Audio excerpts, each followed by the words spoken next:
mambo ya mafunuo, maandiko yanasema hivi, ni ya kwetu sisi na watoto wetu. Lakini kama ambavyo neno lenyewe linajieleza, mafunuo ni jambo kufunuliwa, yani ni siri. Ndio maana 29 Kumbukumbu la Torati anasema hivi, mambo ya siri ni ya Bwana. Likishakuwa tu lila siri ndani huku uvunguni, hilo ni la Bwana. Ndio maana Kumbukumbu la Torati 29 anasema hivi, mambo ya siri ni ya Bwana. Mambo ya siri ni yale mambo ambayo hayajafunuliwa bado, lakini ikitokea limekwisha funuliwa tu kwako, linakuwa ni jambo lako na jambo la watoto wako. Kwa hiyo kwenye kumkuza na kumzungumzia na kumzungumzisha mtu wetu wa ndani, hatuwezi kuignore kipengele cha mafunuo, kwa sababu anayepata wazo, anayepata idea, anayepata that unique way ya kufanya jambo fulani si mtu wa nje.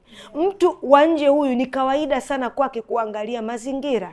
Mtu wa nje huyu ni kawaida sana kwake kuangalia hali halisi na vitu kama hivyo, lakini mtu wa ndani peke yake ndio anaweza kwenda beyond urembo, kwenda beyond shule, yani something new. Ndio kitu kinaitwa mafunuo, yani a unique way ya kufanya jambo fulani, njia tofauti kabisa ambayo ni wewe na Mungu. Kwa hiyo mafunuo linatokana na neno ufunuo, yani kama mfuniko, kufunuliwa. Kufunuliwa maanake kitu kilikuwa kimefunikwa, kimehifadhiwa, wengine wote wanazunguka tu kwa nje, hawawezi. Then ikatokea wewe, ndugu yangu, ukapata neema hiyo ya kufunua siri hiyo. Ukishaichukua ile siri, maandiko yanasema hivi, lakini mambo yaliyofunuliwa ni yetu sisi na watoto wetu. Kwenye kuyasikiliza mambo haya usichoke. Kwa nini? Kwa sababu kuna wengine ambao tayari wamekwisha choka, ila wanakuamini wewe. Wanajua hivi, mama yetu anaombaga,